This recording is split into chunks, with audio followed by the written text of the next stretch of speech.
Chapter 44 Leaving of the Body by Sainath Part 3. The narration of the leaving of the body by Baba is completed by Hemant Pant here in this chapter.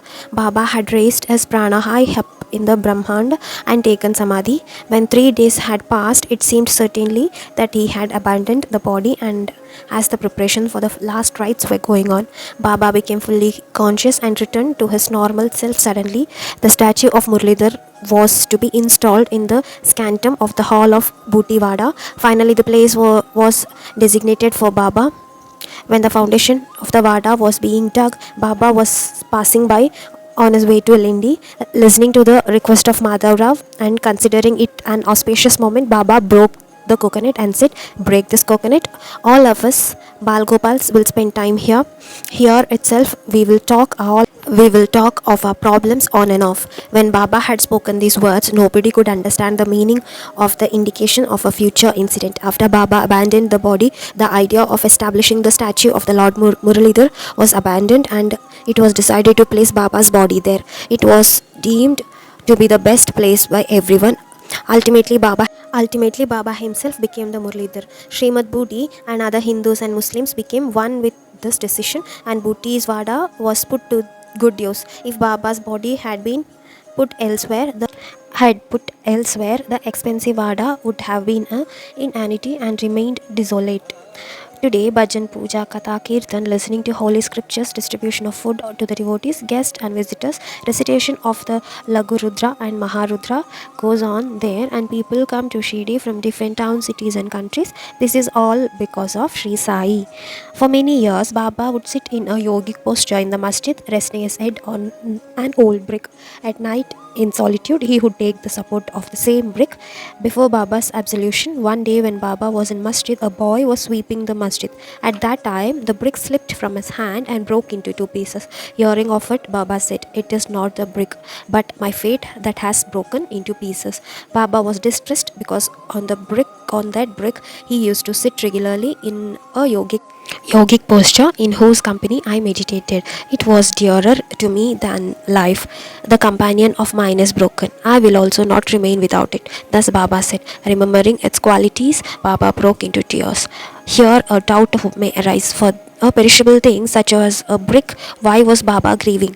The reply to this question is that when saints became avatars, then they laugh, cry, play like ordinary people. 32 years before Baba actually left the body, the Samadhi would have been taken place, but it was only because of the wisdom of Mahalsapati that the inauspicious event was prevented. Once on Margashirsha Purnima day, Baba had an attack of asthma and he became ill. In order to bear this bodily pain, he raised his prana high up the yogic way to the whole of Brahma. Baba had said, "From 3 days from now, I will raise my prana high up. Do not wake me up."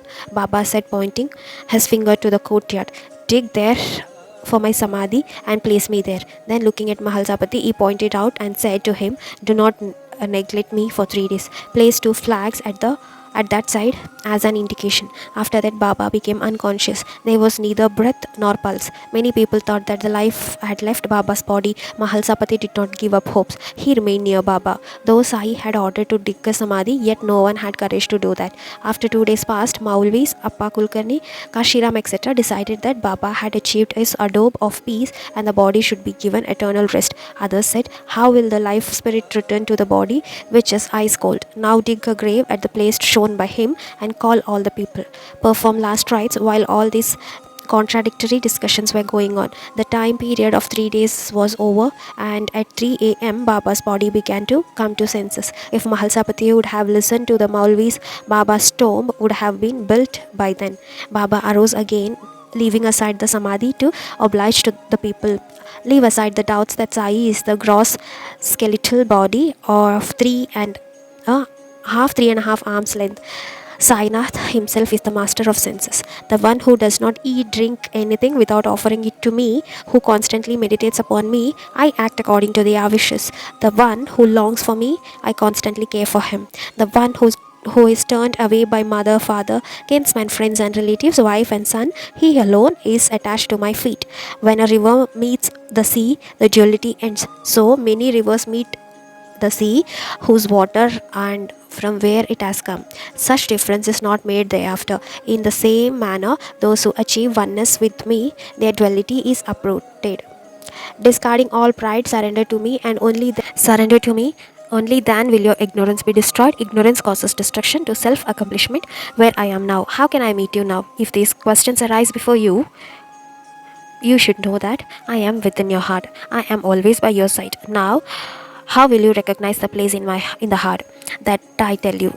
There are many names and forms of Maya, the throbbing of reality which goes beyond the three gunas. Sattva, Rajas, and Tama is really the form of one embedded in the heart. The state of being without names that remains as the essence of your own is really the indication of that one embodied in the heart. Knowing this, seek refuge in Him. I alone am, and then extending this very idea of identity in the world of beings, you will only find me. There is no room for anyone besides myself. With continuous practice, you will experience my all pervasiveness. Then you will become one with me and experience that there is nothing beyond me. The proud of action results in firm bondage to this world. The wise are ever wary of the bondage of the pride of the worldly achievements and do not let it affect them. Baba had said it many a times. If one speaks insultingly to another, then he has hurt me only and pierced my heart. Sai is eminent in the whole creation and he likes nothing else than love. This supreme nectar of teaching, which was most auspicious, flowed from Sai's mouth always. He has great love for true devotees. When one goes beyond all types of greed and desires, then the appearance of Sri Sai becomes clearly visible. It was like Sri Narasimha Saraswati Swami of Gangapur left alone, saying that he is going to the mountains. When the devotees prevented him, he pacified them. He had said, in reality, I will never go away leaving Gangapur. I take bath in the Krishna early morning, do puja at Bindu Kshetra, therefore worship my Paduka in the I dwell there always. This was also true about Baba. The leaving of the body was an outward act. Once a devotee named Moreshwar Rao wished to go to Shirdi from Bombay, but he became ill for 2 days and was unable to leave. On the day of puja, early in the morning, Baba gave a vision to Rao, who was aggrieved and asked for dakshina.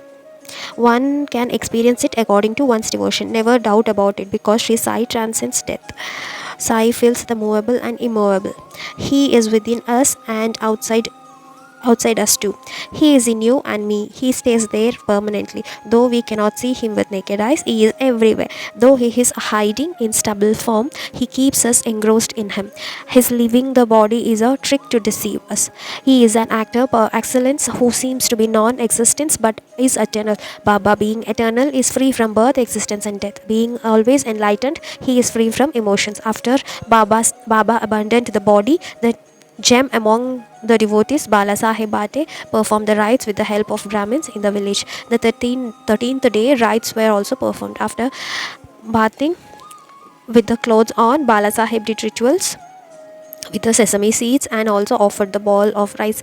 The offering of the ball of rice and other funeral rites were performed according to the scriptures at the specific times, including the monthly rituals. Upasini, a great devotee, along with Jog, went to the holy banks of Bhagirathi and performed rituals with Homa Havan. They returned after feeding the Brahmins and the poor, giving dakshina as prescribed and performing all the rites as per scriptures. Baba is no more conversation with Baba. Though it is true, still when one sees Dwarakamai, one remembers the good old days. One could have the same pleasing experience of how Baba used to sit. Therefore, a beautiful painting of Baba is placed in the masjid. Though Sai is no longer in the body, by having the darshan of the painting, it seems as if he is alive to his loving devotees. Shamrao Jaika was a great devotee and an artist. He acted according to Baba's instruction with due thought of his behavior. He had painted that beautiful portrait that is at present placed in the Dwarakamai. Baba got it painted by him and to put up in the homes of the devotees in order to meditate on him. Baba is not in body now, yet one who remembers him is helped by him even now as in the past. The Pandavas requested Sri Krishna to grant them a boon, always keep us in danger, because when adversities come, only then is the Lord remembered. When prosperity is there, then the Lord is forgotten. When success and prosperity is achieved, man takes the credit on himself, but at the time of adversity, he accuses God. If there is detachment and poverty, Then only the Lord is remembered in the real sense. Baba said to Jog, when you abandon all worldly pleasure, consider duality as improper. Control your palate and lust. Only then will I consider you fortunate. After some years, Baba's words came true. With the grace of Sai, Jog attained detachment. He had no children. There was no question of attachment. His wife had passed away, so detachment normally came to him. Jog was really fortunate. For the welfare of his devotees, Baba offered them the nectar of wisdom in plenty. On one should always remember his words. Those who love me most, they see me always before them.